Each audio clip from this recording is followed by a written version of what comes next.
The rain fell in solid, unforgiving sheets, turning Hanbei City's glittering skyline into a watercolor smear of gray and gold. Lin Meiying didn't feel the cold, not yet. The numbness inside her was a perfect insulator. She stood under the inadequate awning of a closed florist shop, her once elegant birthday dress of vibrant crimson now darkened to blood maroon by the downpour clinging to her shivering frame. The screen of her phone had gone dark for the third time.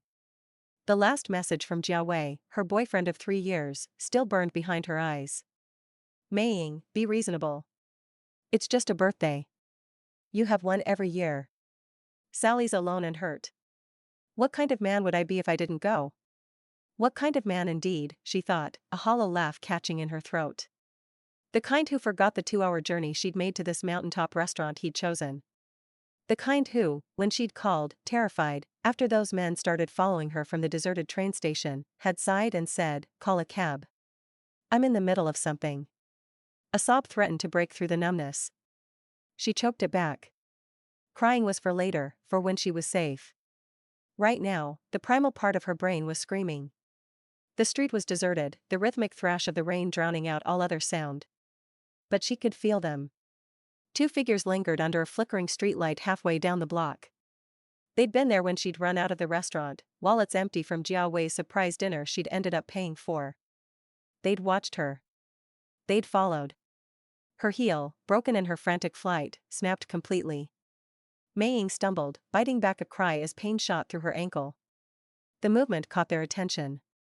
The taller one nudged his companion, and they began to amble toward her, unhurried, confident. The awning was a trap, not a shelter. Panic, sharp and electric, finally pierced the numbness. She fumbled with her dead phone. Who do you call when the person who's supposed to be your shelter is the one who left you in the storm? Headlights cut through the curtain of rain, a sleek, silent car gliding to a stop at the curb opposite her. For a wild moment, hope flared. Jia Wei. He came back.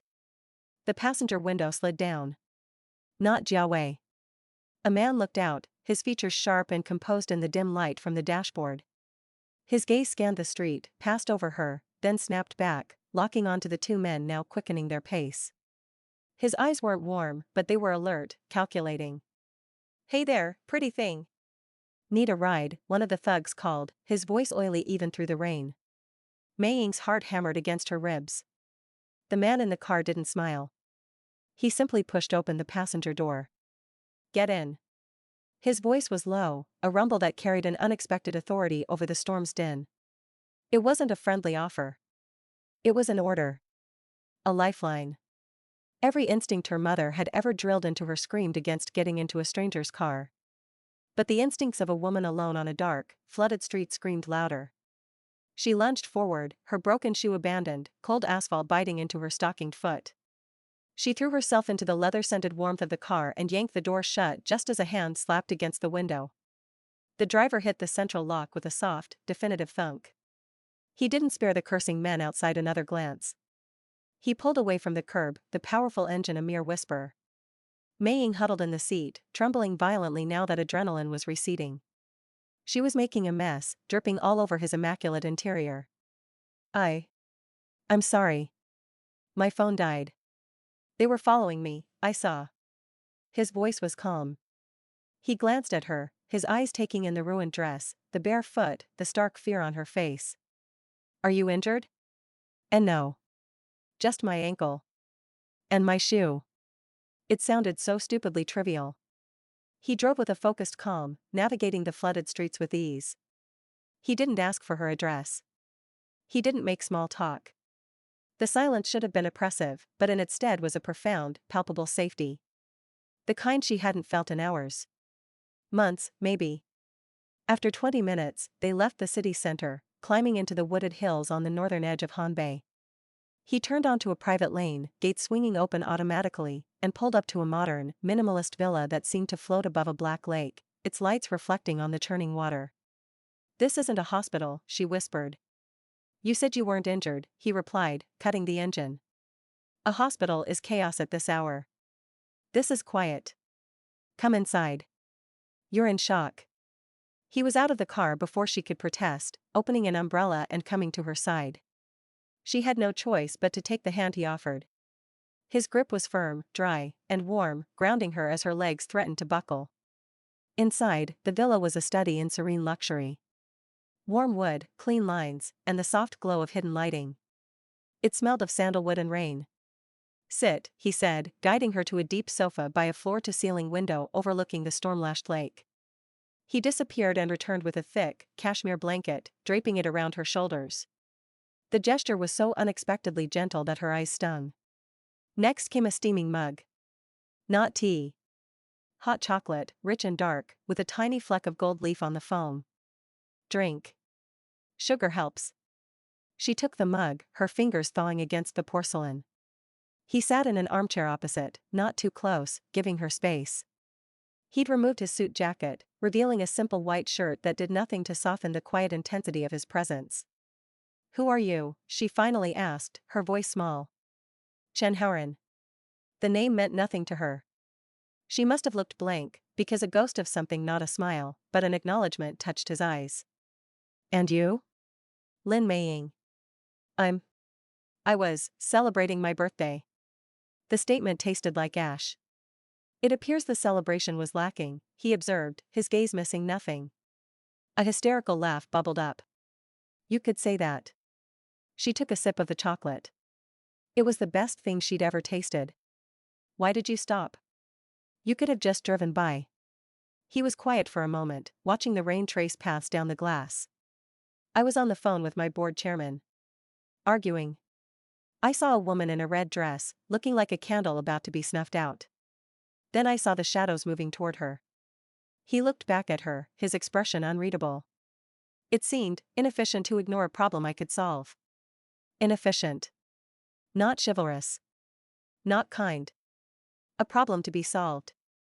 For some reason, that made her trust him more.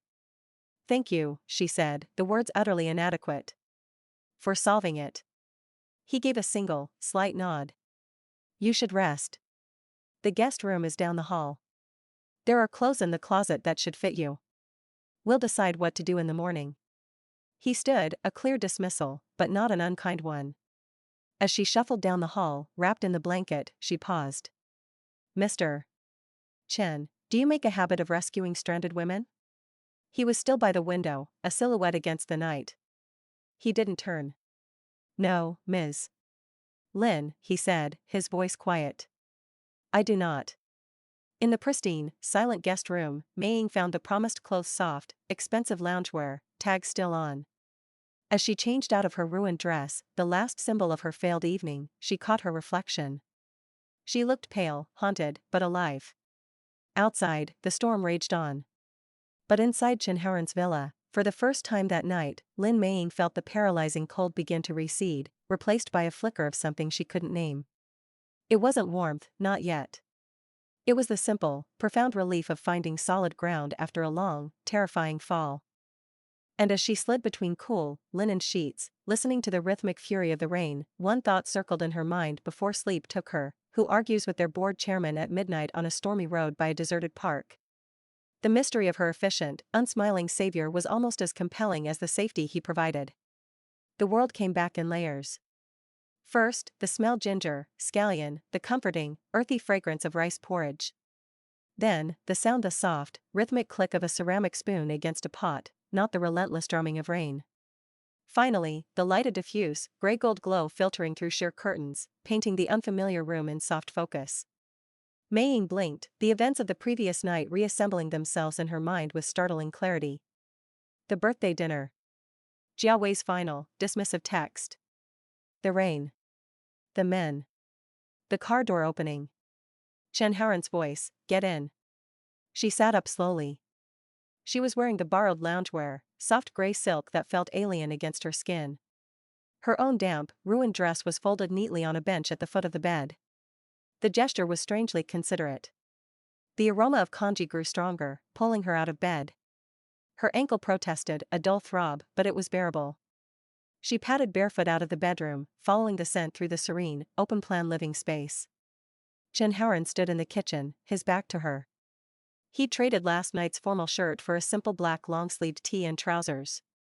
He was focused on the stove, his movements economical, precise. This was a different man from the sharp-suited savior in the car. This version was domestic. It was disorienting. You're awake. He didn't turn around. The bathroom is through that door.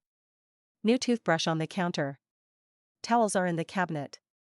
His percipience was unnerving. Thank you, she said, her voice still sleep-rough.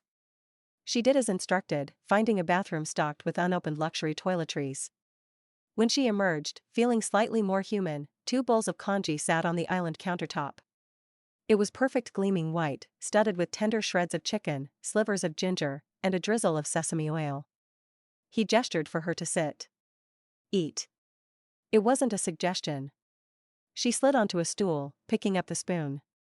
The first mouthful was a revelation, deeply savory, soothing, the kind of food that mended things from the inside out. This is incredible, she said, unable to hide her surprise.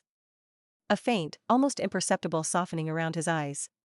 My grandmother's recipe. She believed congee could cure most ills, physical or otherwise. She was a wise woman. Mei took another spoonful. Is she gone? Many years ago.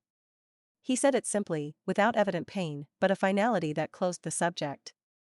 They ate in a silence that was less awkward than she expected. It was observational. She studied his hands, capable, clean, no-nonsense hands as they held his spoon. He, she sensed, was assessing her, cataloging her reactions. You asked me last night why I stopped, he said, out of the blue, setting his spoon down. I gave you a practical answer. It was only half true. Mei froze, a spoonful of congee halfway to her mouth. I saw your face. Just for a second, in my headlights. You weren't just scared. You were resolved. Like you'd already accepted whatever was coming.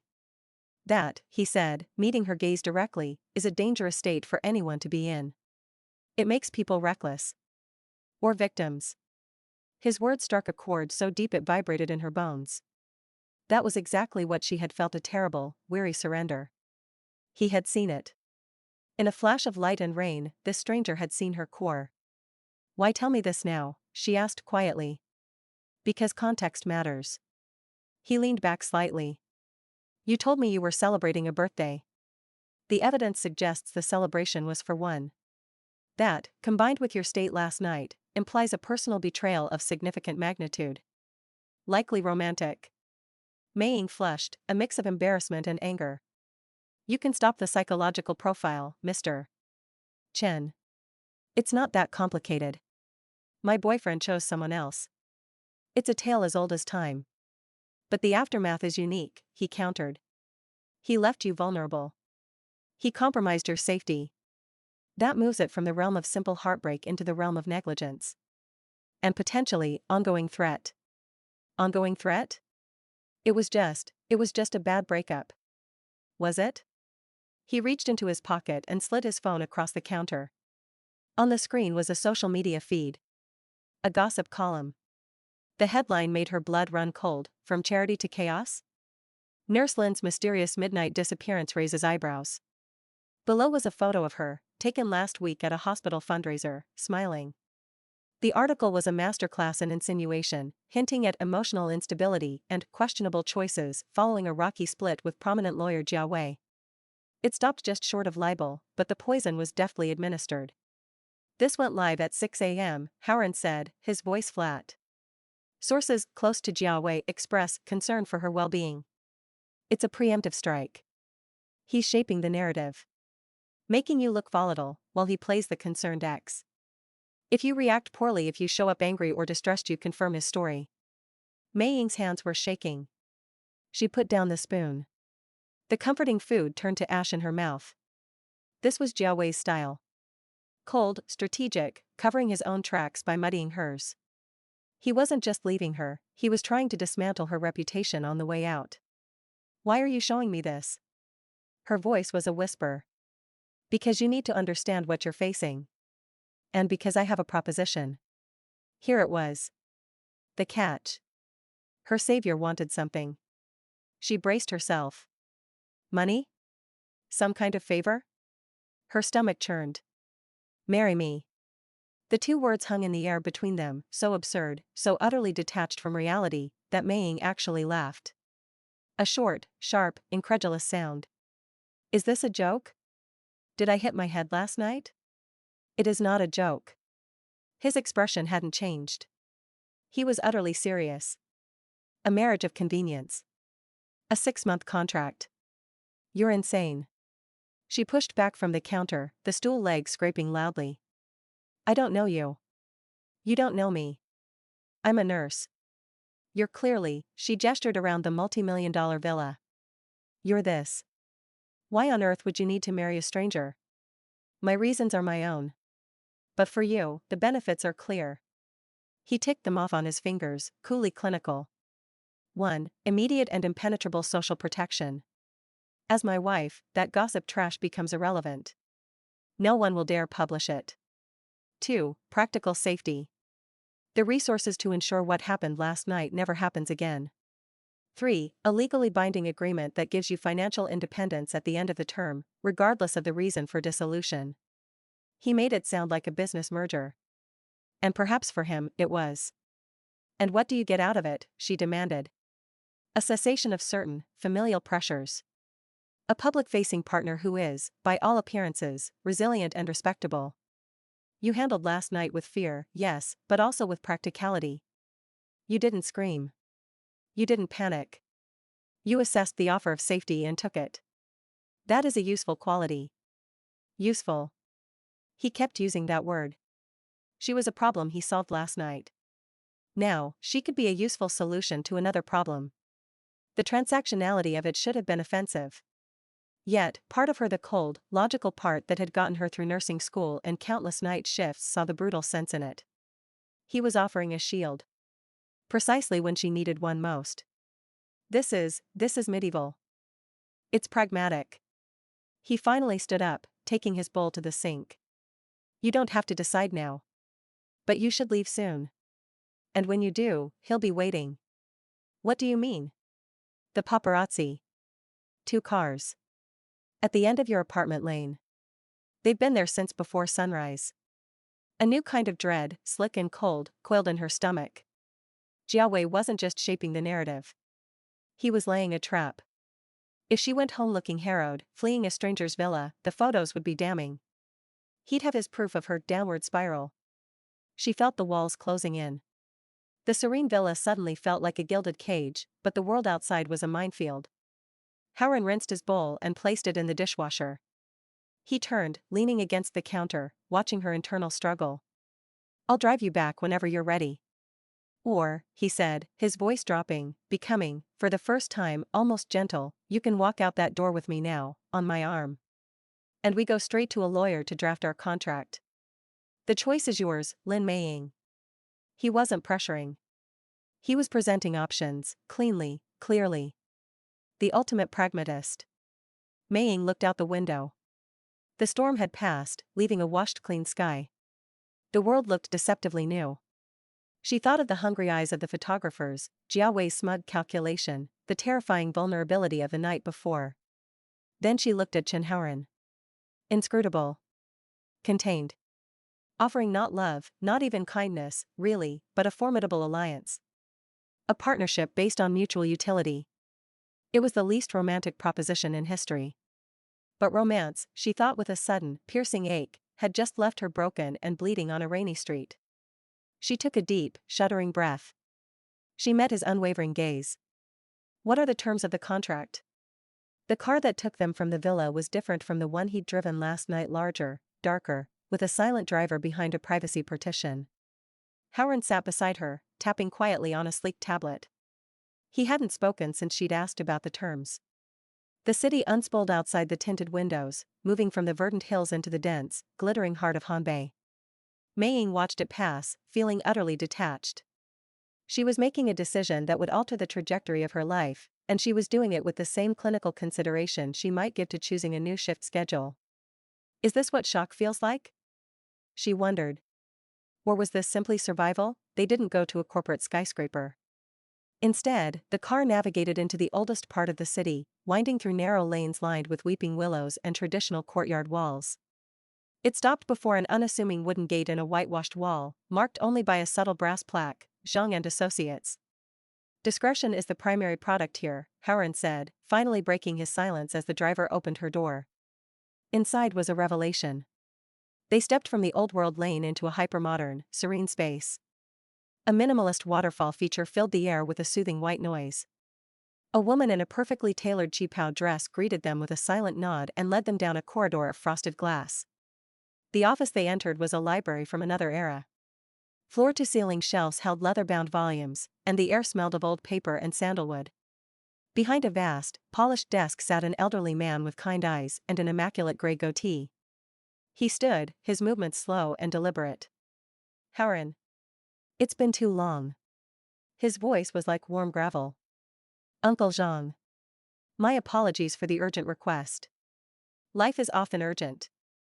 The old man's eyes, sharp and intelligent, shifted to Maying. "And this must be Ms. Lin. Please, sit. Tea is coming." They sat in deep armchairs. Howard didn't mince words. "We require a standard 6-month marriage contract, with the specific amendments we discussed." Uncle Jean nodded, opening a lacquered box on his desk and withdrawing a thin folder. He slid it across to Maying. "The baseline agreement, Ms. Lin. Read it. Every clause. My role is to ensure you understand it, not to advocate for either party." The document was written in startlingly clear language. It stripped the romance from marriage and laid it bare as a series of obligations and entitlements. Term, 6 months, commencing upon legal registration. Financial provisions, a monthly stipend deposited into a private account in her name, the amount so ludicrously high Maying had to read it twice. A one-time completion bonus at the end of the term, provided all terms were met, that was frankly life-changing. Living arrangements, separate bedrooms in a residence of Mr. Chen's choosing. Respect for personal privacy and autonomy. Public conduct, required attendance at specified social, familial, and business functions as a unified couple. Maintenance of a cordial public image. Private conduct, no expectation of romantic or physical intimacy. Dissolution, at the end of the term, a quiet, mutual divorce. The stipulated financial package was hers regardless of who initiated early termination, unless she breached the conduct clauses. Then came the amendments in Howard's precise handwriting. Clause 7. 1. Ms. Lin's existing employment shall not be interfered with. Reasonable accommodation will be made for her shift schedule. Clause 8. 4. All public inquiries regarding Ms. Lin's past, particularly from media outlets or individuals connected to Mr. Jiawei, shall be handled exclusively by Mr. Chen's legal team. Ms. Lin will direct all such inquiries to them. Addendum A. Mr. Chen shall provide, at his discretion, resources to ensure the physical security of Ms. Lin and her immediate family for the duration of the agreement. Maying looked up from the pages, her heart thudding. This Addendum A. My family? Howard, who had been watching her read, met her gaze. Your adoptive parents. Your younger brother. Jiawei is vindictive and strategic. He will look for pressure points. This removes them. Tears, hot and sudden, pricked at the back of her eyes. She had been so focused on her own humiliation and danger, she hadn't let herself think about her parents, the kind, hard-working couple who had taken in a sickly orphan and given her everything. The thought of Jiawei's poison touching them was unbearable. This clause, more than the money, more than the safety for herself, was what broke her resistance. How did you know they were adoptive? She whispered. A logical deduction when you spoke of family last night. You said my parents, but with a particular emphasis. And you are fiercely protective of your independence. Often a trait of those who feel a debt of gratitude. He stated it as fact, not analysis. It doesn't matter to the contract. My protection extends to them regardless. Uncle Jean poured fragrant tea into tiny cups. The contract is heavily weighted in your favor, Ms. Lin. Howard assumes all risk and provides all consideration. Your obligations are primarily behavioral. You should ask yourself why. I have, Maying said, finding her voice. She looked directly at Howard. You said it was to stop familial pressure. But a man like you could hire an actress. Could stage a relationship. You don't need a legally binding marriage contract with a stranger who comes with her own set of problems. She gestured to the clause about Jiawei. you're inviting a nuisance into your life. So, what do you really get? A nurse with no social connections isn't a credible partner for a CEO unless. A thought struck her, cold and clear. Unless the lack of credibility is the point. This isn't about making people believe in a love story. This is about presenting a fait accompli. Something so abrupt and illogical it can't be argued with. You're using the scandal of it to shut down other options. For the first time, something flickered in Howard's eyes, not surprise, but a spark of what might have been respect. Uncle Jean hid a smile behind his teacup. That is a perceptive assessment, Howard acknowledged. The specifics are irrelevant to your interests. Does it change the utility of the arrangement for you? Mei Ying looked down at the contract. At the clause protecting her parents. At the promise of a fortress against the storm Jiawei was brewing. She thought of the photographers waiting like vultures. She thought of the hollow, resolved feeling on that rainy street. No, she said quietly. It doesn't. She picked up the elegant pen offered by Uncle Jean. Where do I sign? The signing was a quiet, anticlimactic affair. A few strokes of the pen. A stamp from Uncle Jean. It took less than a minute. Registration will be this afternoon, Howard said, gathering his copy. My assistant has your documents from your apartment manager. It's already arranged. Of course it was. The efficiency was staggering. As they stood to leave, Uncle Jean spoke again. A piece of unsolicited advice, for both of you. A contract binds actions, not hearts. But in close quarters, hearts have a way of becoming involved. Tread carefully. They left the way they came. In the car, Howard finally handed her a simple black smartphone. This is now your number. Mine, my assistant's, and the security team's numbers are pre-programmed.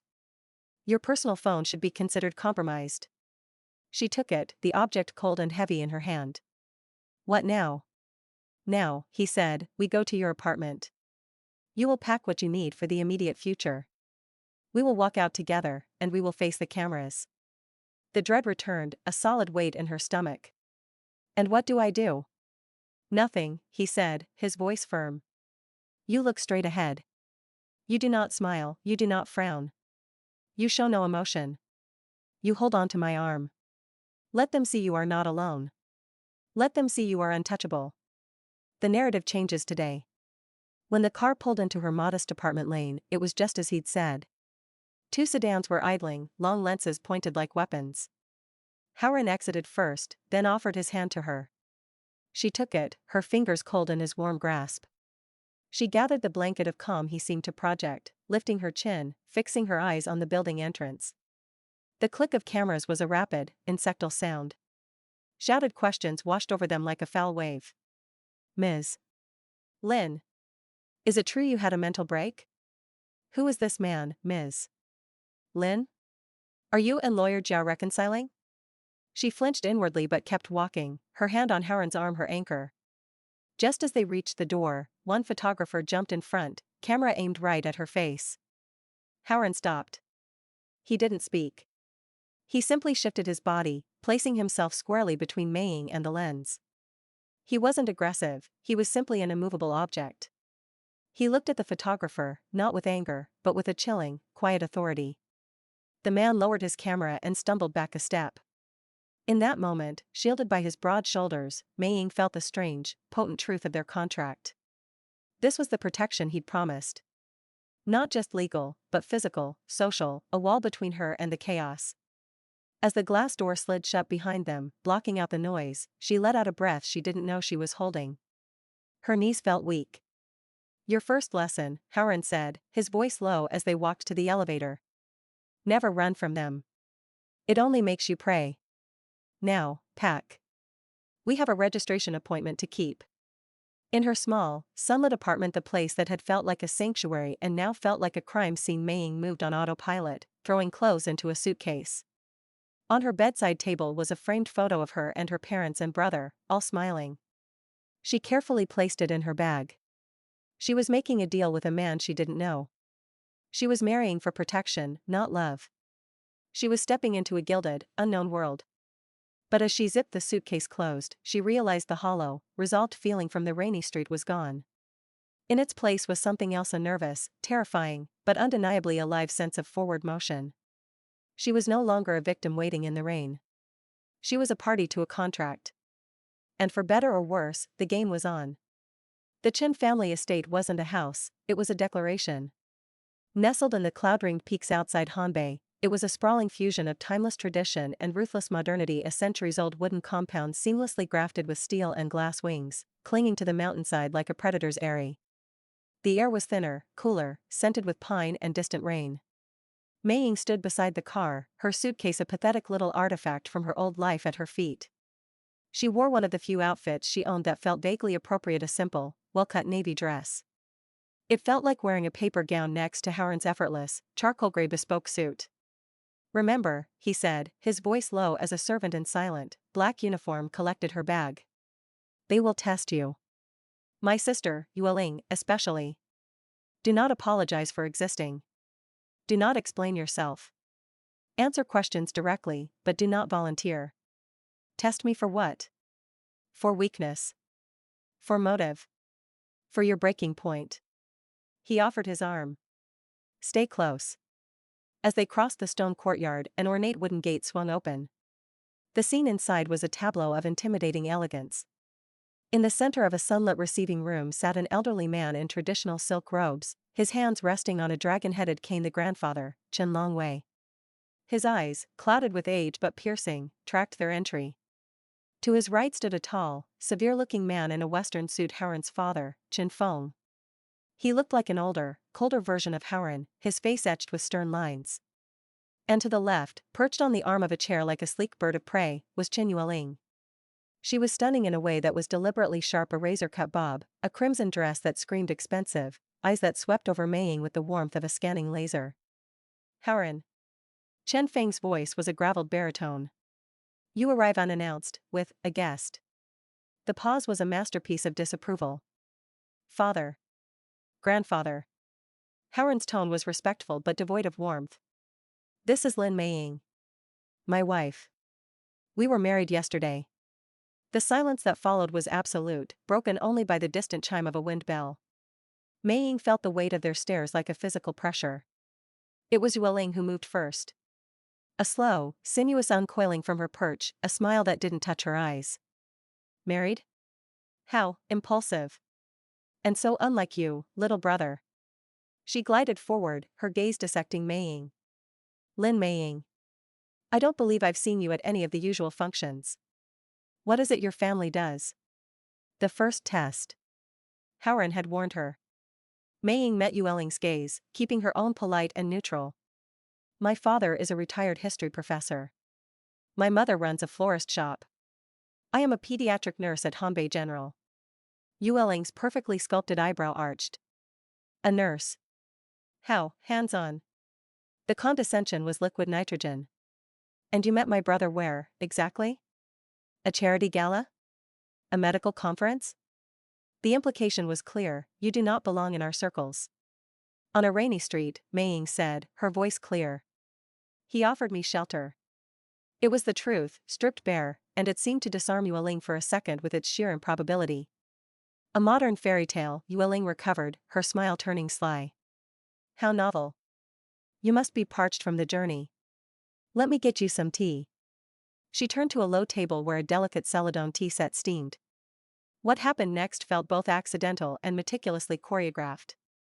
As Yueling lifted the pot, her wrist turned just so. A stream of scalding hot, amber tea arced not into a cup, but directly toward Mei Ying's lap. Time slowed. Mei Ying saw the move coming, a split-second warning in the angle of Yueling's arm, a flicker of cold satisfaction in her eyes. Instinct, honed from years in chaotic hospital wards, took over. She didn't jerk back. She simply pivoted on her heel, the hot liquid splashing harmlessly onto the polished stone floor with a sharp, hissing sound. The room froze. The insult was blatant, an act of social violence. Grandfather Chen's knuckles tightened on his cane. Chen Feng's frown deepened. Howren took a half-step forward, a dark storm gathering in his eyes. Mei Ying looked at the spreading stain on the floor, then calmly up at Yueling, who now held the empty pot, her expression one of feigned, wide-eyed surprise. "Oh. How clumsy of me." Yueling purred, not sounding sorry at all. Mei Ying felt the heat of humiliation rise in her cheeks, the urge to stammer an apology, to shrink. But she remembered Haren's words, "Do not apologize for existing." She heard the echo of her head nurse's voice during her first code blue, "Panic is a luxury.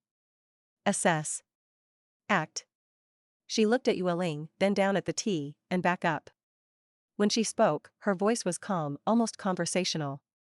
"In the hospital, we have a saying, spilled medicine can't be put back in the vial, but you can always prepare a new dose. The loss is only permanent if you focus on the mess." She paused, letting the analogy hang. Fortunately, this was just tea. She then turned to the silent, watching grandfather and gave a small, respectful bow. "My apologies for the disturbance, Grandfather Chen. The beauty of your home distracted me, or I might have moved the cup to a safer place beforehand." It was a masterstroke. She hadn't accused Yueling. She hadn't shown anger. She'd reframed the event as a shared oversight, using the language of her own world, practical, medical, solution-oriented, while paying respect to the patriarch. She'd taken the intended humiliation and neutralized it into a minor incident. A low, rumbling sound came from Grandfather Chen. It took Mei Ying a moment to realize it was laughter. "A nurse with the mind of a strategist," he said, his milky eyes twinkling. "You assess the damage, propose a solution, and flatter an old man all in one breath. Feng, pour the girl a proper cup. She has earned it." Chen Feng, looking slightly stunned, moved to comply. Yueling's face was a mask of frozen fury. "Haren." Haren was looking at Mei Ying as if seeing her for the first time. The storm in his eyes had cleared, replaced by a complex, unreadable emotion. The tension shifted but didn't break. The formal, stilted conversation continued over tea. Grandfather asked polite questions about her work. Chen Feng remained mostly silent, a watchful sentinel. Yueling retreated, a silent, simmering presence in the corner. Later, Haren led Mei Ying on a perfunctory tour, ending in a secluded rock garden behind the main house.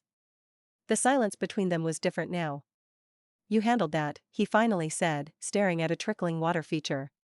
"You mean I didn't shatter and prove myself to be the gold-digging hysteric your sister hoped for?" "Precisely." A pause. The medical proverb. Was that improvised? No. We say it all the time. When a drug is dropped, when a diagnosis is missed. It's about forward momentum. She wrapped her arms around herself. The mountain air was cold. "She hates me. She hates the disruption. The unknown. She is, my father's preferred successor in many ways. My sudden return and now this, complicates her position." He turned to face her. "What you did in there wasn't just defense. It was a show of strength. A different kind of strength than they understand." It impressed him. "The grandfather?" "Yes. Which is the only approval that matters." Mei Ying studied his profile, the hard line of his jaw in the twilight. "You brought me here as a shield. To draw their fire. To give them a new target so their pressure on you eases." He didn't deny it. "Yes. And the reason for the pressure? The real reason you needed a fait accompli so drastic?" He was quiet for a long time, the sounds of the mountain evening filling the space between them. "My father," he said, the words seeming pulled from him, "has been diagnosed with a degenerative neurological condition. It is progressing. His greatest wish, before his mind is no longer his own, is to see the family line secured. To see an heir." The confession landed with a soft, profound weight. This wasn't about business. This was about filial duty, about legacy, about the quiet, desperate race against time. "And he was pushing you to marry someone else? Someone of Yueling's or his choosing?" "Someone suitable." The word was bitter on his tongue. "A merger. A transaction with even less heart than ours, dressed up in tradition." Mei Ying understood now. The abruptness, the contractual coldness. He wasn't just avoiding hassle, he was making a choice. A brutal, pragmatic choice to fulfill a wish in form, while rejecting its spirit. By bringing home an unknown nurse with a contract, he was giving his father the secured line he wanted, while burning the bridge to any suitable alliance. It was rebellion disguised as compliance. "So, I'm not just a shield," she whispered. "I'm a grenade." For the first time, a real, tired smile touched his lips. It transformed his face, making him look younger, almost vulnerable. A very composed, proverb-quoting Grenade. The moment stretched. The shared understanding was a new, fragile thread connecting them. The contract, Maying said softly, looking out at the darkening peaks. The 6 months coincides with the next critical evaluation of his condition, Harren finished, his smile fading. After that, the performance will no longer be necessary. The finality of it should have been a comfort. Their exit was built in. But standing there in the quiet garden, with the weight of his family's expectations and his father's quiet tragedy pressing down, the neat, 6-month timeline suddenly felt less like an escape clause and more like a sentence. She was a Grenade, and she had just been pulled into the heart of the Chen family fortress. The countdown had begun, and the first sparks of the coming fireworks had already been lit. The world inside the Chen estate and the world outside existed in separate, hostile dimensions. For 3 days, Maying navigated the first a minefield of silent breakfasts, Yueling's barbed comments disguised as concern, and Grandfather Chen's watchful, approving gaze. Her phone, the new black one, remained stubbornly silent, a reassuring void. It was the old world that shattered the fragile peace. The call came not to her, but to Harren's private line, cutting through a tense family dinner. He listened, his face becoming a graven mask. Wordlessly, he handed her his tablet. The business news site was a screaming riot of red arrows and apocalyptic headlines. Starlight Innovations implodes? Shocking patent theft allegations surface. Whistleblower reveals CEO Chen Haoren's stolen breakthrough was pillaged from former partner. Stock in freefall, can the golden boy of Hanbei Tech survive this? The article was a masterpiece of character assassination. It painted Haoren not as a visionary, but as a cutthroat opportunist who had betrayed his closest friend and college roommate, Zhang Wei, stealing the core algorithm for Starlight's flagship AI diagnostic tool. There were grainy photos of them as younger men, smiling. Quotes from anonymous insiders dripping with pity for the brilliant, wronged Zhang Wei. Technical details were sprinkled throughout, giving the lie an intimidating veneer of credibility. The byline was a prominent financial journalist. The source, documents provided by a representative of the aggrieved party. Maying's blood ran cold. She didn't need to guess the representative's name. Jiao Wei. This was his move. Not just gossip, but a precision strike at the foundation of Haoren's identity, his work, his integrity, his life's purpose. The atmosphere at the table curdled. Chen Feng slammed a hand down, making the porcelain rattle. I knew this rushed folly would bring disaster. Scandal follows chaos, Haoren. Yueling's eyes glittered with a venomous triumph she didn't bother to hide. A nurse one day, a corporate spy the next? The connection is intriguing. Grandfather Chen said nothing, his ancient eyes fixed on Haoren, waiting. Haoren stood. The calm he projected was so absolute it was terrifying. The allegations are false. The documents are forgeries. This is a targeted attack. By whom? Chen Feng boomed. And why now? Because of her? His accusing finger swung to Maying. Before Haoren could answer, Maying spoke. Her voice, trained to be heard over the din of a trauma bay, cut through the room. The why now is obvious. It's because of me. All eyes turned to her. She met Haoren's gaze, seeing the storm he was containing. Jiao Wei is a litigator. His strategy is to dismantle. First, he tried to dismantle my reputation. When that failed because of your protection, she gestured to Haoren, he escalated. He's attacking the source of the protection itself. This isn't about a patent. It's a siege. Her clinical analysis, so similar to the way she'd dissected Yueling's tea attack, brought a moment of stunned silence. And what, Yueling drawled, does a pediatric nurse know about corporate sieges? I know about infections, Maying shot back, her patience snapping. I know how a localized problem can become systemic if you don't treat the root cause. And I know how to read a chart. She picked up the tablet, scrolling past the hysterical text to the grainy evidence photo, a scanned page of complex code with a signature at the bottom. This is supposed to be Zhang Wei's original work, dated 5 years ago? Yes, Haoren said, watching her intently. Maying zoomed in on the signature, then pulled her own phone from her pocket. With a few quick taps, she pulled up a digital invitation, a charity medical conference from 2 years prior. She enlarged the footer. The typeface for the signature, she said, holding the 2 screens side by side. The curling serif on the Z. It's identical to the font used by the Hanbei Medical Union's digital publishing system. A system that only adopted this font 2 years ago. She looked up. How could a signature from 5 years ago be written in a font that didn't exist in common usage back then? The room went utterly still. It was a tiny flaw, a microscopic crack. But in a lie built on forensic detail, it was a chasm. Howren was at her side in 2 strides, taking the devices. He studied them, a slow, fierce light dawning in his eyes. A digital anachronism. It's a hasty forgery, Mei said, her confidence growing. Whoever made it was meticulous with the code, but sloppy with the metadata. They're a lawyer, not a designer. Chen Feng leaned forward, his anger momentarily forgotten. Can you prove this? Any competent digital forensic analyst can, Howren said, his voice vibrating with a new energy. He was looking at Mei not with gratitude, but with a kind of stunned reverence. It's the thread we pull to unravel the whole tapestry. He began firing off rapid messages on his phone. This changes nothing. Yueling protested, her victory slipping away. The damage is done. The stock price will recover when we release the proof of forgery and file a defamation suit so large it will bankrupt everyone involved, Howren finished, his tone final. He looked at Mei. I need to go to the city. Now. I'm coming with you. It will be a circus. The press will be rabid. All the more reason, she said, standing to meet his gaze. You told me never to run from them. That it makes you pray. A unified front, remember? That's the contract. A silent communication passed between them. He gave a tight nod. The scene at Starlight Innovations' downtown headquarters was pure chaos. A seething mass of reporters and cameras choked the plaza. Howren's security team formed a phalanx, but the shouted questions were a physical assault. Chen Howren. Did you betray your friend? Is your marriage a sham to cover the scandal? Will you step down? Mei held his arm, her face a mask of serene neutrality, just as he'd taught her. But inside, her heart was a drum.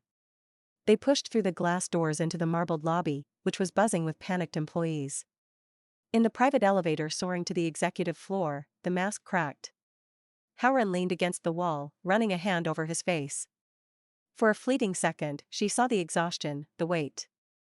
Thank you, he said, the words raw. The font. I would have found it, eventually. But you bought us time we don't have. It's what I do, she said simply. I assess symptoms. I look for inconsistencies. The elevator doors opened into a war room. His core team harried, loyal snapped to attention. For the next several hours, Mei sat in a corner, watching a master at work. Howren was a general under siege, but his commands were calm, decisive. Lawyers were summoned. Digital forensic teams were activated. A press statement was drafted, not denying, but promising irrefutable evidence of a malicious, fraudulent attack on this company and its leadership. Through it all, he would glance at her, a silent check-in. She'd give a small, firm nod. I'm still here. The front holds. The critical moment came when the head of security entered, looking grim. Sir, they're demanding a statement. The board is nervous. Some are calling for an interim leadership review. Howren's jaw tightened. This was the real battleground. The court of public opinion could be won later, losing the confidence of his board was a death blow today. Mei stood up. All eyes in the room turned to her. Give it to them, she said. What? Howren asked. The statement. But not from a podium. From the heart of the place he's attacking. An idea, born of desperation and her own unique perspective, crystallized. You told me your diagnostic tool's purpose is to find hidden truths in complex systems, to save lives by seeing what others miss. Show them that. Don't just tell them the lie is false. Show them what the truth does. Howren stared at her, and then, understanding ignited. He turned to his PR head. Get a live crew from TechPulse here. Not the news desk. The documentary unit. In 1 hour. We're giving them access to the Genesis lab. 1 hour later, Mei stood beside Howren in Starlight's shining, sterile Genesis lab, where the AI tool was being trained on anonymized medical scans. A documentary camera watched, recording.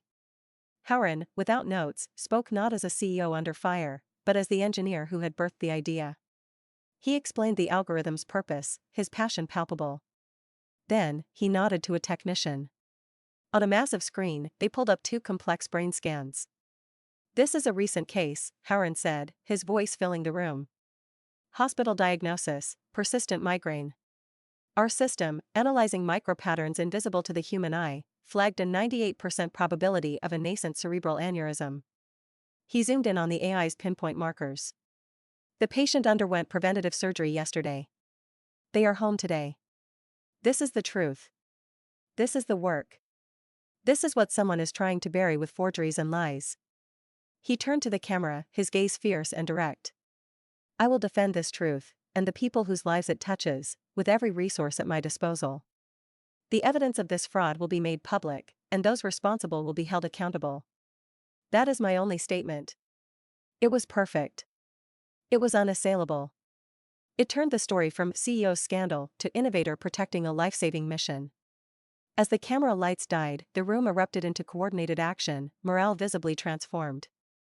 Howard walked over to Maying, the noise fading around them. "You," he said, his voice thick with an emotion she couldn't name, "are astonishing." Before she could reply, he did something that stole the breath from her lungs. He closed the small distance between them, his hands coming up to frame her face. His touch was not clinical, not contractual. It was warm, deliberate, trembling slightly. He searched her eyes for a moment, as if looking for permission, for a flaw in his own logic. Then he kissed her. It wasn't gentle. It was a claiming, a release, a fusion of adrenaline, gratitude, and a raw, startling connection that had just been forged in fire. It was the opposite of efficient. It was gloriously, devastatingly inefficient. When he pulled back, they were both breathing raggedly, the corporate war room swirling on around them, oblivious to the personal earthquake that had just occurred. His thumb brushed her cheekbone. "That," he whispered, "was not in the contract." Maying, her world upended for the second time in a week, could only manage one dazed, truthful word. "I know." The kiss became the unspoken axis upon which their strange, contracted world now turned. In the days that followed, Howard didn't mention it. Neither did Maying. It hung between them in the sleek, silent elevator up to his penthouse apartment, their new, agreed-upon residence in the city, in the careful distance he maintained on the living room sofa, in the brief, electric glances across his home office as he worked to dismantle Jiawei's smear campaign. The evidence of the digital forgery had been released. Starlight's stock was stabilizing. A defamation suit was filed, naming unnamed co-conspirators.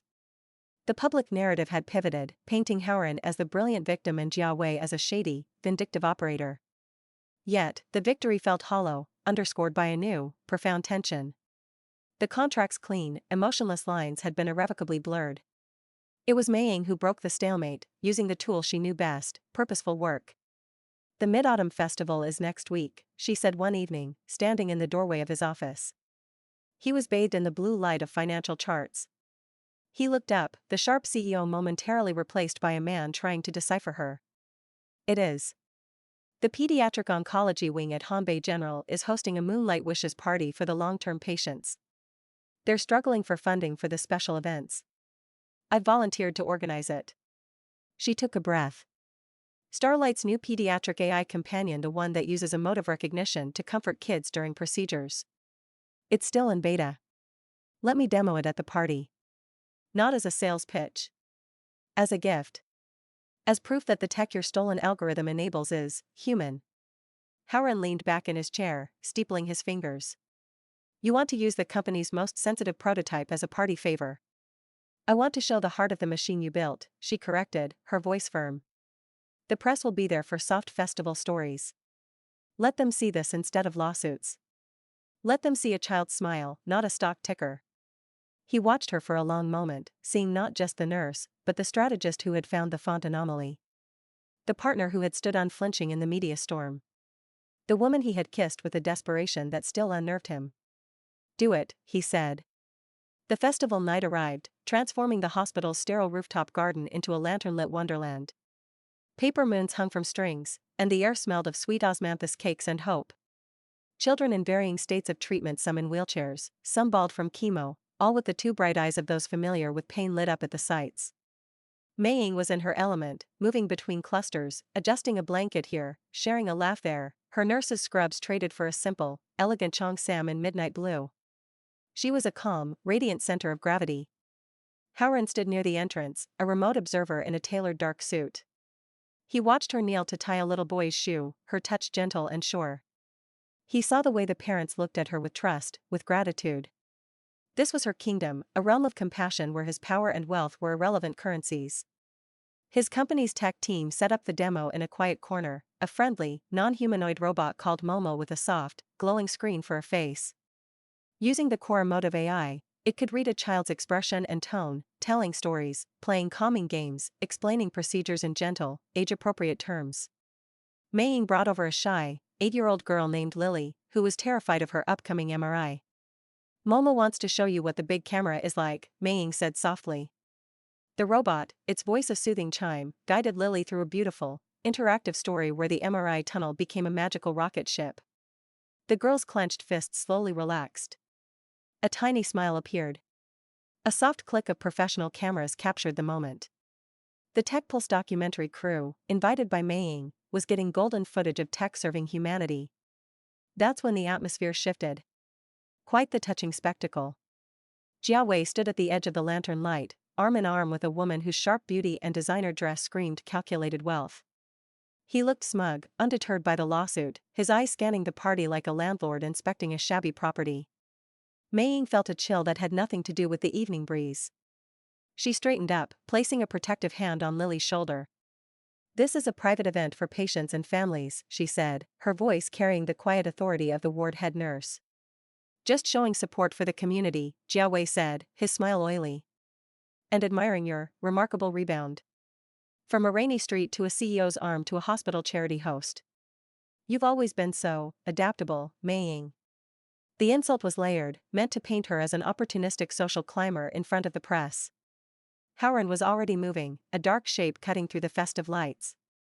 He arrived at Mei's side, his presence immediately drawing a perimeter. "Your presence is neither supportive nor welcome, Jia Wei. You're trespassing on a private medical function. Security can escort you out for violating patient privacy, or you can leave. Now." The confrontation crackled in the air. The reporters, sensing a juicier story than cute tech, subtly adjusted their angles. Jia Wei's companion, the socialite, gave a tinkling, false laugh. "So dramatic. We heard about the lovely party and just wanted to donate." She held out a sleek envelope. A small token from the Jia Foundation. It was a masterstroke. To refuse a donation at a charity event would look churlish, petty. Mei looked at the envelope, then at the woman's cold eyes, then at Jia Wei's triumphant smirk. She felt the old, powerless anger rise. But then she looked down at Lily, who was watching the adults with wide, confused eyes. She looked at the other children, their fragile night of magic threatened. A profound clarity settled over her. She did not take the envelope. Instead, she smiled, a gentle, pitying smile that she'd once used on a bullying intern. "The Jia Foundation isn't on our donor list," she said pleasantly. "And all donations are rigorously vetted for ethical sourcing to protect our children. The process takes weeks." She turned her attention fully to the socialite, her tone turning politely curious. "I'm sorry, I don't believe we've met. Are you involved in pediatric care? Your insight would be so valuable." The woman blinked, thrown off balance. No, I'm not." "Oh," Mei said, her smile never wavering. "Then perhaps you'd like to start by volunteering? We always need extra hands to read stories. It's very humbling work. It teaches you what's truly important." The implied contrast between real, humble service and shallow, showy donation was devastating. The socialite's smile froze. Jia Wei's triumph curdled into fury. Before he could retort, Howren spoke, his voice a low, final decree. "You've delivered your performance. The exit is behind you. If you approach my wife or this event again, the trespassing charge will be the least of your concerns." The sheer, quiet force of his threat, delivered in front of witnesses and press, was unanswerable. After a final, venomous glare, Jia Wei turned and left, his companion scrambling after him. The moment they disappeared, the tension broke. The soft festival sounds rushed back in. Mei's knees felt weak, but she turned back to Lily, her face softening. "Now, where was Momo? I think the rocket ship was about to find the secret treasure." Later, as the last lantern was taken down and the children wheeled back to their wards, Howard found Maying by the rooftop railing, looking out over the city's sea of lights. The moon, full and luminous, hung above them. "You were magnificent," he said quietly, coming to stand beside her. "Not efficient. Not useful. Magnificent." She shook her head, fatigue finally showing. "I just protected the kids. It's my job. It's who you are." He paused. "When he called you adaptable, you didn't flinch. You made his poison look cheap." She finally looked at him, the moonlight etching his profile in silver. "Because it is cheap. Love isn't a transaction. Care isn't a performance. He'll never understand that. I finally realized I don't care if he does." The words hung between them, full of a quiet liberation. Howard was about to speak, to bridge the terrifying, thrilling gap that had existed since the kiss, when his phone buzzed. Not the corporate line. His private, family line. He answered, and his face, so recently softened, turned to stone. He listened for a minute, then said, "We're coming now." He ended the call, the weight of the world seeming to settle back onto his shoulders. "What is it?" Maying asked, her heart sinking. "My father," Howard said, his voice stripped of all emotion. "He had an episode. A fall. They've taken him to the family clinic. Grandfather says, he's asking for us. He's confused. He thinks it's my wedding day." The artificial deadline of the contract, the 6-month performance, collided violently with the speeding train of reality. The pretense was over. The real battle, the human one, was calling. "Then we go," Maying said, without hesitation, taking his hand. It was cold. She laced her fingers through his, offering the only warmth she had. The lantern-lit fantasy was over. The storm was back. And this time, it was waiting for them in the one place they couldn't armor themselves against, home. The Chin family clinic was not a hospital. It was a sanctuary of hushed luxury tucked within the estate grounds, all soft lighting, soundproofed walls, and equipment so advanced it looked sculptural. The sterility, however, smelled the same as any ICU antiseptic and underlying dread. Chen Feng lay in a wide bed, propped on pillows, and 4-line trailing from his wrist. He looked smaller, the stern patriarch reduced to a confused old man. His eyes, usually so sharp, scanned the ceiling tiles as if reading invisible text. Grandfather Longwei sat vigil in a chair by the window, his dragon cane between his knees, a monument to grim endurance. Yueling stood rigidly by the door, her earlier venom replaced by a pale, strained anxiety. The family armor was off, leaving raw, vulnerable flesh. Howard stopped at the foot of the bed, his hand still gripping Maying's. His knuckles were white. "Father?" Chen Feng's gaze drifted, slowly focusing. A smile, tremulous and utterly unlike him, touched his lips. "Howard. There you are. The car is waiting. We mustn't be late to the ceremony." Maying felt Howard's flinch through their linked hands. "He thinks it's our wedding day." "The ceremony is over, father," Howard said, his voice carefully soft. "Remember? It was a few weeks ago." "Nonsense." Chen Feng tried to wave a dismissive hand, the motion weak and uncoordinated. "I have the rings right here. Your mother picked them out." His eyes clouded, searching the empty air beside him. "Where is Li Hua?" "She was just here." The name Howard's mother's name hung in the room like a ghost. Yueling turned her face to the wall. Grandfather Longwei closed his eyes. The doctor, a discreet woman in a lab coat, motioned them into the hall. "The cognitive decline is accelerating," she said quietly. This episode, the fall was caused by spatial disorientation. He became agitated, tried to go to the lake. He's stable now, but the windows of lucidity are becoming shorter, more unpredictable. "The lake?" Maying asked before she could stop herself. The doctor glanced at Howard, who gave a barely perceptible nod. "Lake Serenity. On the west grounds. It's a place of significance." Howard's face was a closed door. What does he need? Familiarity. Routine. Peace. Stress is a potent trigger. The doctor's gaze included Maying. He's fixated on the wedding. In his mind, it's an anchor. A happy event to organize. Arguing with his reality will only cause distress. They returned to the room. Chen Feng was now agitated, plucking at his blanket. The vows. We must rehearse the vows. Where is the girl? The Lin girl. His milky eyes landed on Mei Ying. For a terrifying second, there was no recognition. Then it cleared, slightly. You're the nurse. Do you know the words? Mei Ying approached the bed slowly, her professional calm descending like a mantle. She ignored the medical equipment and took the chair beside him, just as she would with a frightened patient. I know some words, Uncle Chen, she said, using the familial term gently. But I think the most important ones come from here. She lightly touched her own heart, then gestured to Howren, who stood frozen. And from here. Between the two people. Chen Feng stared at her, his agitation pausing. You speak like her, he murmured, his voice distant. Li Hua. She said love was a quiet language. Spoken in actions, not poetry. He focused on Howren, a sudden, shocking clarity in his eyes. You found her, then? The girl from the lake? You brought her home? The air was sucked from the room. Mei Ying's breath caught. The girl from the lake. The same phrase he'd used in the garden. Howren looked like he'd been struck. Father, you searched for so long, Chen Feng continued, his memory weaving between past and present. After she pulled you out. Your mother was so angry you'd gone to the water, but so grateful, that girl in the white dress, she just vanished.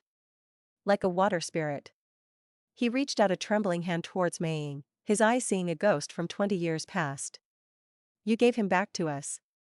A silent, seismic shockwave moved through the room.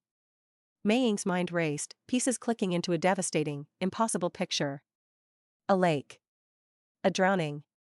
A girl in a white dress who vanished. Her own childhood memory, buried under years of mundane life, surged to the surface with dizzying clarity. A family trip to the mountains. A serene, icy lake. Her, at 14, bored while her parents had tea. A boy, younger than her, slipping off a mossy rock, disappearing under the glassy surface. The splash. The silence. Without thinking, she'd kicked off her sandals, her white summer dress floating around her as she dove in. The shocking cold. The struggle to drag his limp, waterlogged weight to the shallows. Adults arriving, shouting. Her mother wrapping her in a blanket, hustling her away from the chaos, scolding her for ruined clothes, for reckless bravery. She'd never known if the boy lived. She'd put it away as a strange, scary afternoon. She looked at Howren, really looked. The sharp lines of his face, the intensity in his eyes, could they hold the ghost of a terrified, drowning child? The mouth of time aligned with terrifying precision. Howren, she whispered. His gaze met hers, and in it, she saw the truth. A truth so profound it shattered the foundation of their calculated contract into stardust. It wasn't just a rainy street. It was a lake, 20 years ago. Their story didn't begin 6 weeks ago. It began in the icy waters of Lake Serenity. The word was a breath. Grandfather Longwei broke the silence, his voice ancient and weary. He never stopped looking. After Li Hua died, it became an obsession. The girl who saved his life was a ghost. A symbol of a life he felt he didn't deserve. He looked at Mei Ying. When you walked in, quoting Tang poetry to deflect spite, I saw a flicker of that same spirit. But I didn't dare believe it. Yueling made a choked sound. This is absurd. A coincidence. A fairy tale. Is it? Howren's voice was rough, torn open. He never took his eyes off Mei Ying. The necklace. Mei Ying's hand flew to the jade pendant at her throat, the one he'd given her after the press conference. His mother's necklace. My mother was wearing it the day I nearly drowned, he said, each word measured, heavy with fate. In the struggle, the clasp broke. We never found it. I told you I searched for the girl, but I also searched for the pendant. I had it remade, years later, an exact replica. I've carried it, waiting for a woman who felt real enough to deserve a ghost's gratitude. He took a step toward her. The one you're wearing is the replica. I had the original clasp repaired. It's in a vault. It was my mother's most cherished piece. Mei Ying felt the world tilt. The contract, the protection, the sudden, intense focus he'd placed on her, it wasn't just pragmatism or a rebellion against his sister. It was a lifetime of searching, culminating in a rainy street, where he'd recognized not her face, but her spirit. The resolve in her eyes. The same spirit that had once made a girl in a white dress dive into a freezing lake. Chen Feng watched them, tears tracing paths through the wrinkles on his cheeks. "See," he said to the empty space where his wife should be. "I told you he'd find her. The debt is paid. The circle is closed." The word debt hit Howard like a physical blow. The raw vulnerability in his eyes hardened, just a fraction, into something like shame. "It's not a debt," he said, but it sounded like a plea.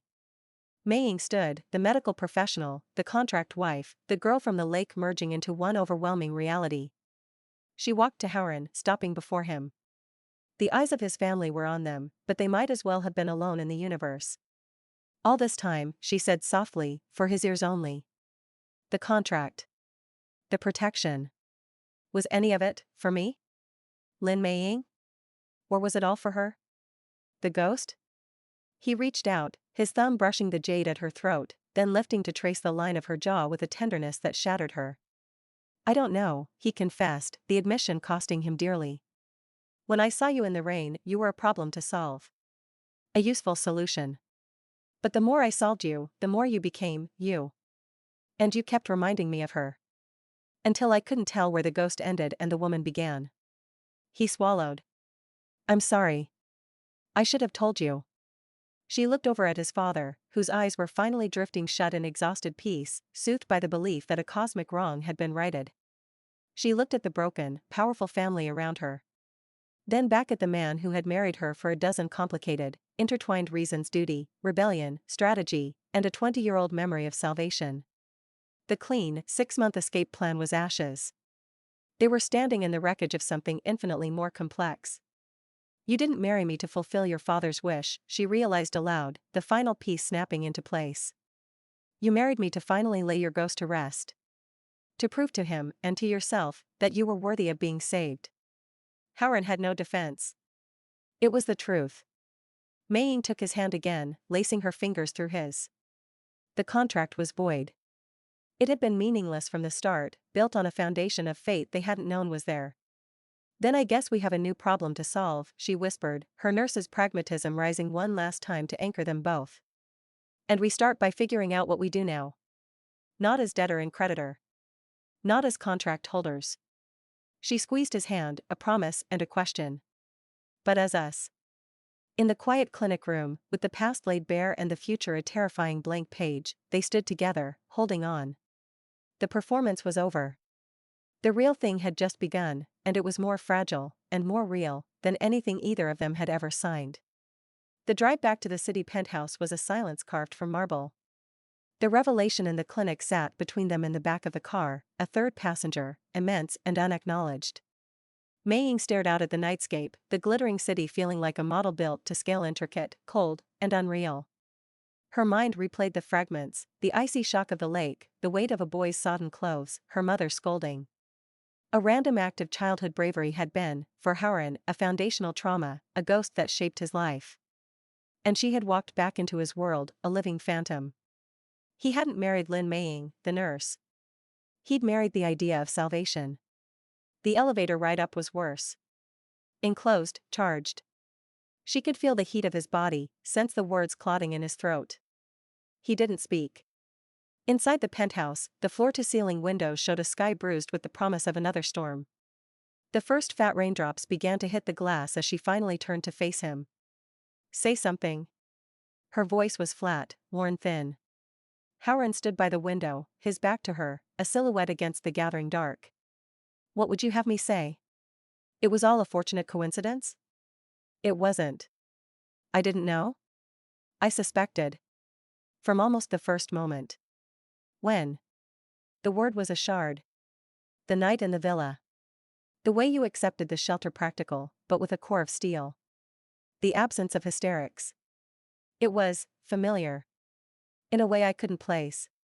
Then, the font anomaly. The way you stood your ground with Yueling. It wasn't just resilience. It was the same," he struggled, his shoulders tight. "The same specific courage. The kind that acts without thinking of consequence." I buried the feeling. Called it utility. Called it strategic value. You should have told me. And said what?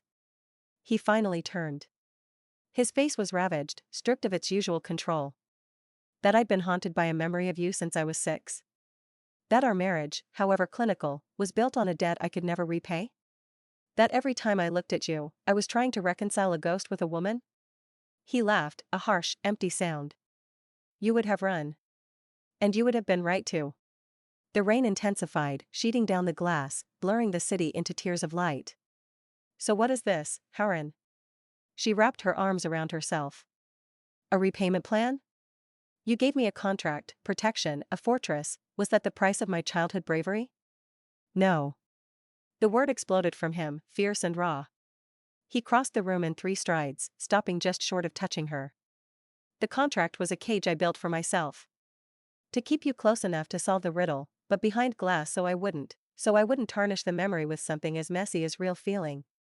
He raked a hand through his hair. Don't you see? The ghost was perfect. Untouchable.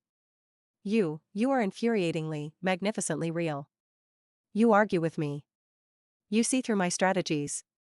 You stand in a storm of cameras and protect children. You frighten me, Mei. The ghost was safe.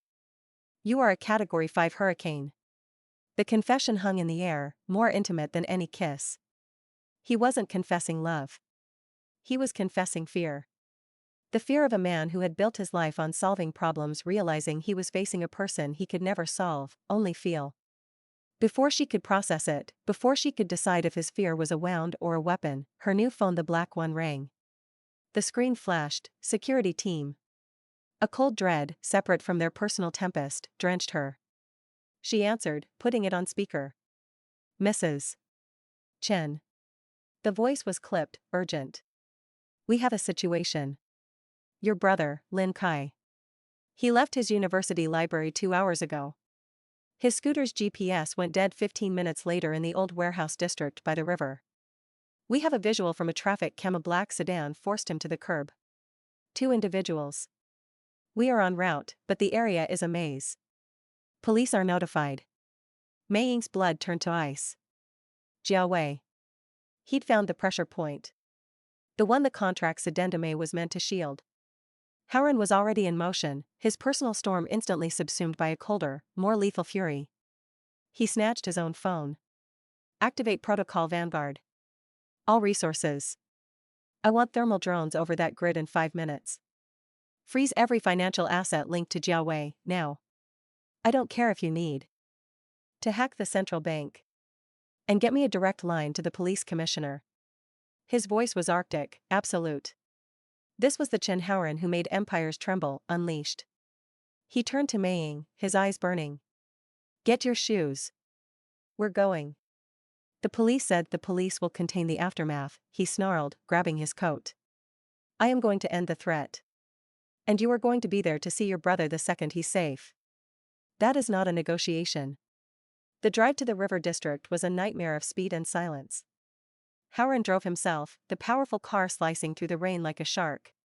He was on the phone the entire time, coordinating a small, private army. Mei Ying clung to the door, her fear for Kaya physical pain, but she watched Haoran. The guilt, the confusion, the fear he'd just shown, all of it was gone, forged in the furnace of this new crisis into a single, pure purpose, protection. They arrived at a chaotic perimeter of flashing blue police lights and unmarked black SUVs. A senior officer approached, looking harried. Mr. Chen, we have the area cordoned. It's a labyrinth in there, no lights, full of blind alleys. A tactical team is preparing to. Where are my drones? Haoran cut him off. Sir, protocol requires a tech in a starlight jacket ran up, holding a tablet. Thermals live, sir. We have 3 heat signatures. Warehouse 7, northeast corner. 2 large, 1 smaller, seated. No visible weapons on the small signature. Haoran looked at the screen, then at the dark, hulking shapes of the warehouses. He stripped off his suit jacket, handing it to Mei Ying. Underneath, he wore only his dress shirt. He started walking toward the cordon tape. Haoran, what are you doing? Mei Ying cried, grabbing his arm. He stopped, turning back. In the strobe of police lights, his face was a study in terrifying determination. He took your brother to hurt you. To get to me. He believes this is a game of leverage and pain. He placed his hand over hers, his touch shockingly warm. I am going to show him it is a game of annihilation. And I only play to win. He nodded to two of his security team, who fell in step behind him. He didn't take a weapon. He just walked, straight past the sputtering police commander, into the mouth of the dark warehouse district, the rain swallowing him. The minutes that followed were the longest of Mei Ying's life. She stood by the car, the jacket he'd given her clutched to her chest, smelling his scent sandalwood and rain. She heard nothing but the drumming rain and the static of police radios. Then, a single, sharp sound cut through the night. Not a gunshot. A cry of pain, cut short. It wasn't Kai's voice. 2 minutes later, figures emerged from the darkness. Howard first, his white shirt plastered to his torso, a dark smear across his knuckles.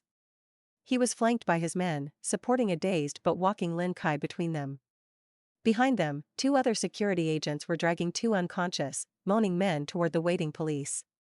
Mei Ying sprinted, throwing her arms around her brother, checking him over. Kai. Are you hurt? Bruised. Scared shitless, Kai mumbled, trembling.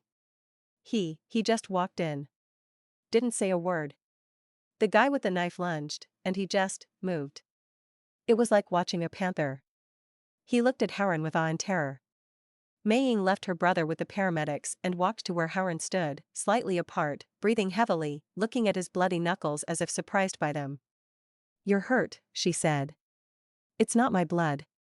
The simple, savage statement hung between them. The efficient CEO, the calculating strategist, was gone. In his place was something primal.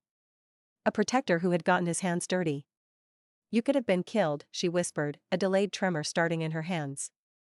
He finally looked at her, the storm in his eyes settling into a deep, weary resolve. He touched what is mine. The word mine didn't sound like ownership. It sounded like a vow, carved in stone. The debt, he continued, his voice low, was never yours to carry. It was mine. And tonight, I started to repay it. Not to the ghost. To you. The rain began to slacken. The crisis was over.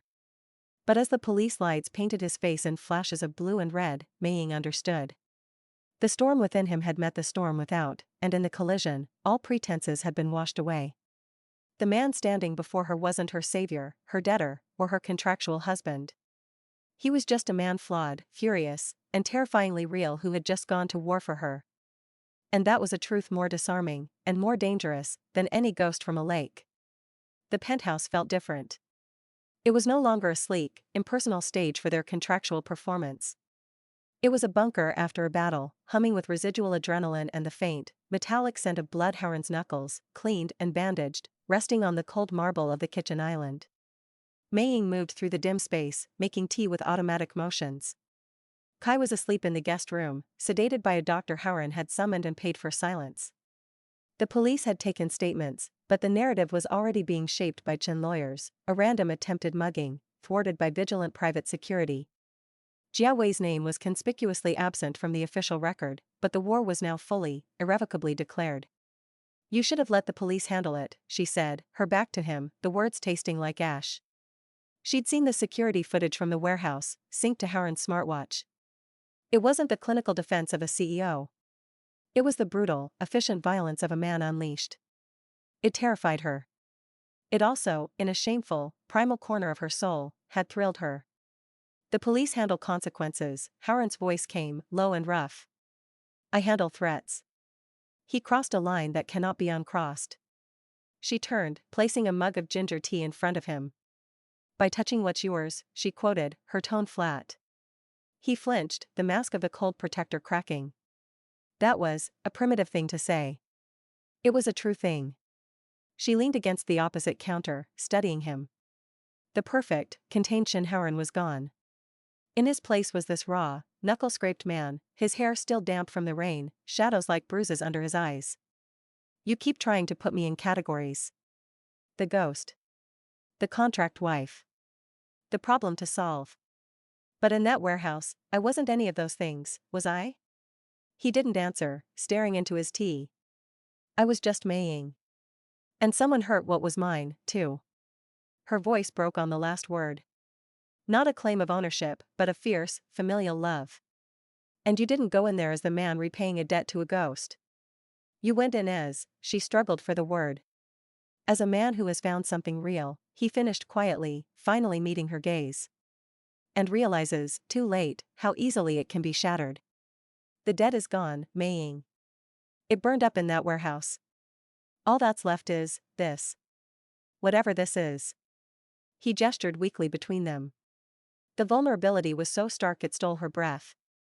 This was the breakthrough, not in the corporate battle, but in the silent war between their hearts. The walls were down.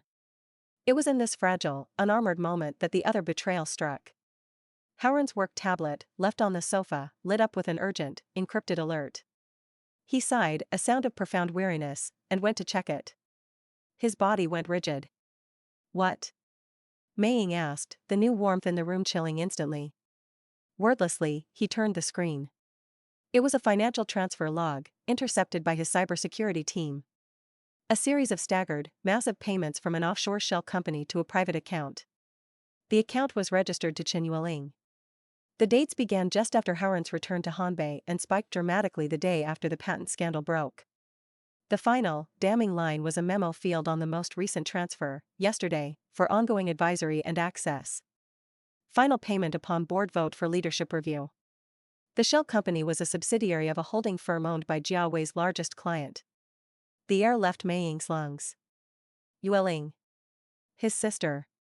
Not just spiteful, not just competitive. A traitor. In league with the man who had just kidnapped her brother. Howard made a sound, a raw scrape of pain and fury.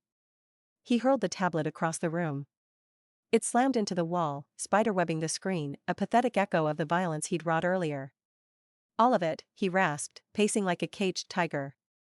The board unrest. The leaks. The pressure. She wasn't just taking advantage of the chaos.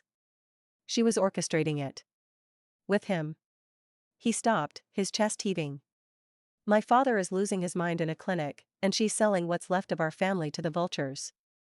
Mei approached him slowly, as one would a wounded, dangerous animal. Why, was all she could ask. The laugh that tore from him was hollow. Why? Because father always looked at me, the sun, the air. Because I left, and she built her own power, and I came back and took the crown she felt she'd earned. Because in her eyes, I took our mother's attention, then her life, and now her birthright. He turned burning eyes to Mei. And then I brought you home. A nobody who, in a single afternoon, earned more genuine respect from our grandfather than she has in a lifetime. You were the final insult. It was a tragedy in 3 acts, written in jealousy and grief. Mei understood, with a nurse's compassion for sick hearts, but the understanding did nothing to douse her fury. This woman had tried to humiliate her, had belittled her, and all the while was plotting with a monster to destroy her brother and tear down the man who was now standing broken before her. What will you do? Mei asked. What do you think? The CEO was back, ice over the fire. I'll have her removed from the board. Frozen out of all family holdings. I'll let the lawyers and the courts eat her alive. It was the logical, ruthless response. The Chen Wei. Mei thought of grandfather Longwei's sad, knowing eyes. She thought of the broken man in the clinic, calling for a wife who was gone. She thought of the chasm between 2 siblings that had now become an abyss. And she thought of her own brother, safe in the next room because this man had chosen violence over law. No, she said. Howard blinked. What? You won't destroy her. Mei stepped closer, her voice firm. You'll confront her. Tonight. At the estate. With grandfather. With the evidence. That's a useless indulgence.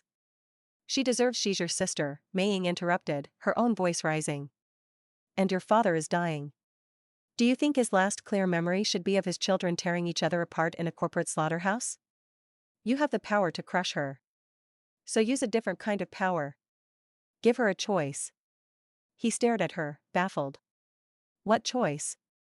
Exile or redemption? The plan formed as she spoke, clear and sharp. You show her the evidence. You tell her Jiawei is finished.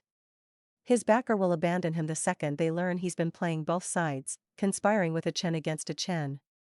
Her alliance is ash. Then you offer her a path back. A real one. Not to the board, not to power over you. But to the family. On your terms. On human terms. She'll never accept. Then you tried. And grandfather will see you tried. And you can walk away with your hands clean, knowing you offered the ghost of your mother something more than vengeance. She reached out, daring to touch his injured hand. You showed me in that warehouse that you're more than the efficient solution. Be more now. For you. For him. The fight left him in a rush. He looked at her hand on his, then at her face, his eyes wide with a kind of bewildered awe. Who are you? He whispered. I'm the girl who pulled you from the lake, she said softly. And the woman you married. And I'm telling you, sometimes the strongest move isn't to break what's attacking you. It's to heal what's broken inside it. The confrontation, hours later in the Chen estate's austere study, was a silent, seething tableau. Grandfather Longwei presided, his face granite. Yueling, summoned under false pretenses, stood defiant in her arrogance until Howren played the financial transfer records. Her mask shattered into pieces of sheer, panicked horror. It's not what it looks like. He promised, he said it was just to pressure you, to make you see reason about the company's direction. He never said anything about kidnapping. You provided the blueprint of my life, my weaknesses, my new wife's family, Howren said, his voice terrifyingly calm. You painted a target on a 20-year-old boy's back for a profit margin. You are not a strategist, Yueling. You are a weapon, he aimed. Yueling crumpled into a chair, her elegant facade gone, leaving a wretched, frightened woman. What are you going to do? The question was a plea. Howren took a deep breath.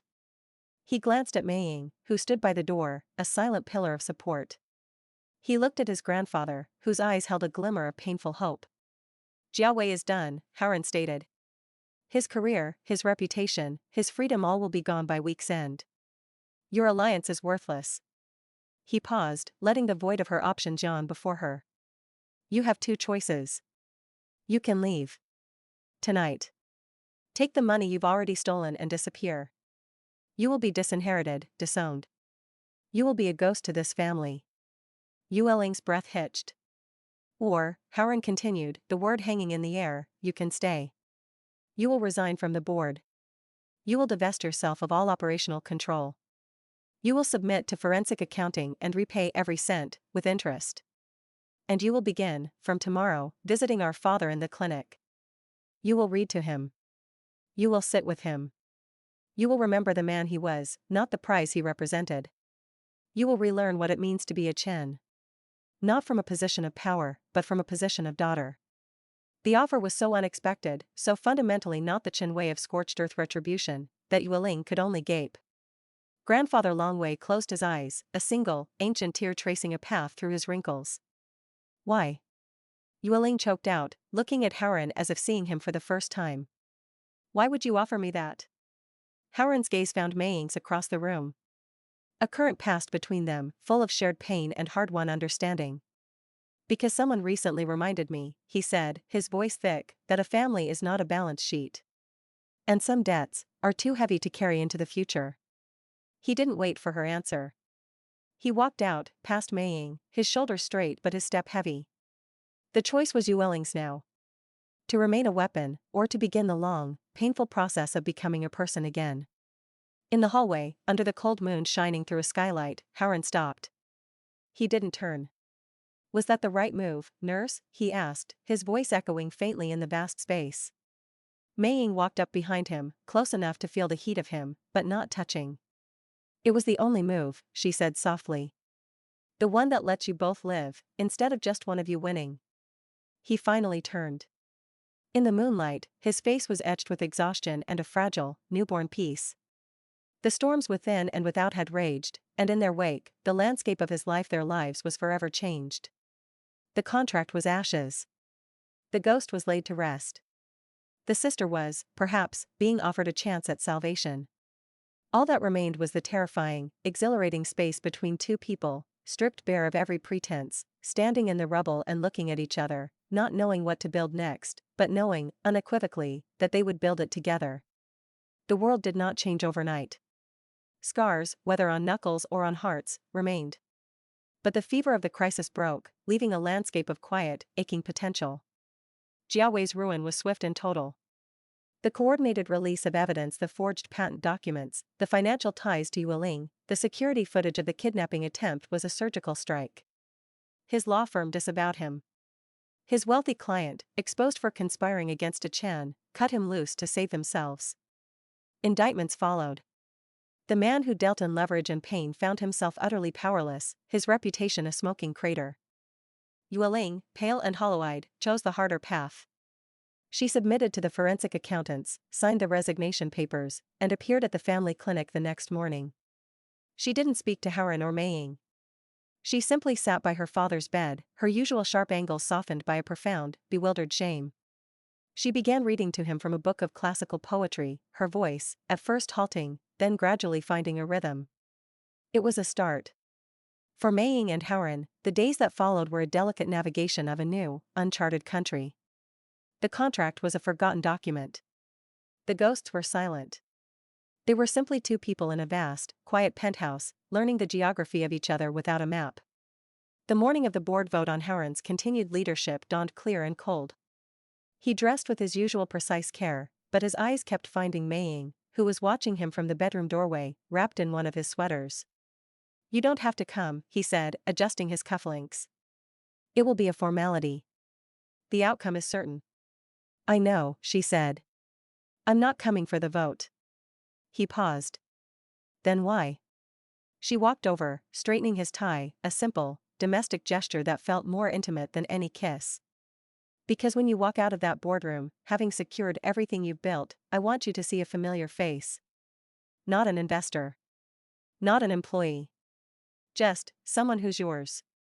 The word yours no longer sounded like a claim, but a choice. A belonging. The vote was, as predicted, a unanimous endorsement.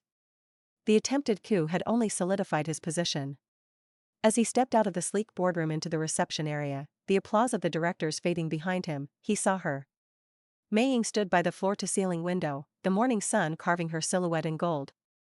She wasn't looking at the city, she was looking at a small, potted bonsai tree on a side table, a tiny, brave thing of gnarled wood and patient green. "It came this morning," she said without turning. "A gift. From my parents." Haren joined her, looking at the delicate tree. A card was tucked into the moss. "For your new home. May it grow deep roots and face every storm together. Mom and Dad." The simplicity of it, the profound acceptance, hit him with a force no boardroom victory ever could. Her parents, the florist and the professor, weren't giving him a gift. They were giving them a blessing. Meiying. Her name was a prayer on his lips. She finally turned to him. There were no grand words in her eyes, no dramatic declarations. There was only a calm, steady certainty, and the faint, lingering shadow of the fear they'd both weathered. He didn't get down on one knee. He didn't pull out a ring. Instead, he reached into the inner pocket of his suit jacket and withdrew a single, folded sheet of heavy, watermarked paper. It was their original marriage contract. She recognized it, her brow furrowing. "What are you doing?" Unfolding it, he held it so they could both see. With a pen taken from the boardroom table, he drew a single, bold line through the entire dissolution clause, the clause that promised a quiet, mutual divorce after 6 months. Then, in the margin, in his precise handwriting, he wrote 2 new lines, term, indefinite. Renewal, daily, by mutual consent. He handed her the pen. The original terms were insufficient. The consideration was flawed. "I am proposing an amendment." Tears blurred the elegant script. "And what is the new consideration?" she whispered. "My life," he said, the word simple and devastatingly true. "For yours. Not as payment. As partnership. As long as we both shall live, in every storm, in every quiet dawn. No more contracts. No more ghosts. Just this." He was offering her everything. Not his wealth, not his protection, but his vulnerable, scarred, imperfect self. And asking for hers in return. Meiying looked from the amended contract to his face, seeing the boy from the lake, the man in the rain, the protector in the warehouse, the son in the clinic, and the leader in the boardroom, all of them, finally, whole. She saw her future, not as a sheltered wife in a gilded cage, but as a partner standing shoulder to shoulder with this formidable, beautiful man. She took the pen. Below his amendment, she wrote a single word in characters as clear and strong as her spirit: accepted. Then she let the pen drop, took his face in her hands, and kissed him. It was not a kiss of passion or desperation, but of sealing. A promise. A new covenant, written not on paper, but on their souls. Later, driving away from the steel and glass heart of his empire, Howard didn't head for the penthouse. He drove to the hospital. To her world.